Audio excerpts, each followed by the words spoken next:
Approaching agility purely biomechanically seldom gives good insight into how running-based patterns are structured in open skills. This is true from tennis to basketball or from soccer to American football. Using the perspective of how anatomy will self-organise gives a better understanding of how agility is structured. Evasion and interception seemingly consist of chaotic movement patterns. These patterns, though, have an underlying structure that needs to be identified in order to be able to teach effective agility. If that structure is not understood, coaches get stuck in one-off solutions that do not transfer well from one situation on the field to the next. At the heart of structuring the complexity of agility is the so-called degrees of freedom problem. There are too many joints and muscles that need to be controlled.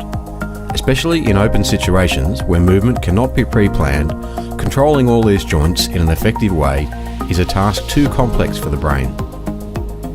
The solution is the way we stabilise joints in high-intensity movement.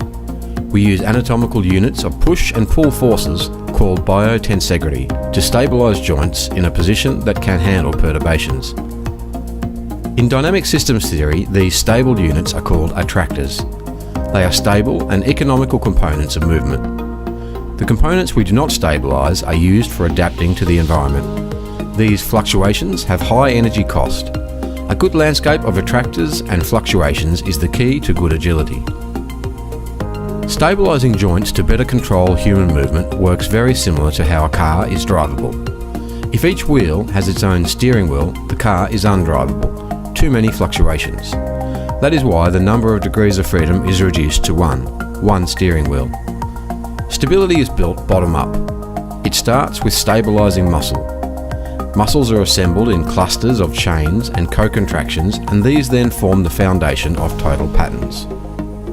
Calf stability is built on the interaction between soleus and gastrocnemius muscle. Their cooperation differs between acceleration patterns and constant speed running.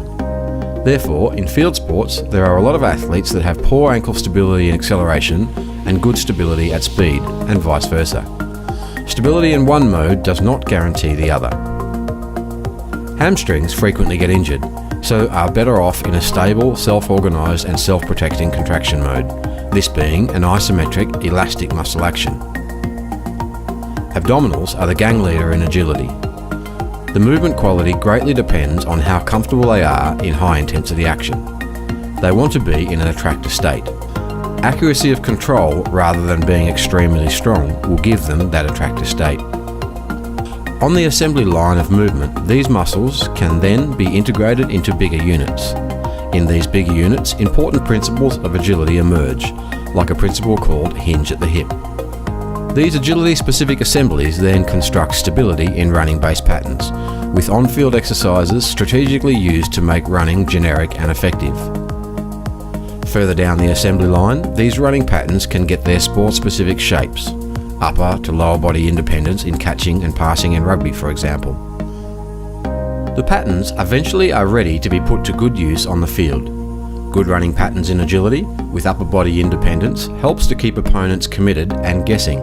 This is an essential component of on-field agility, and thus it can be seen and argued that a large portion of agility is anatomy-based.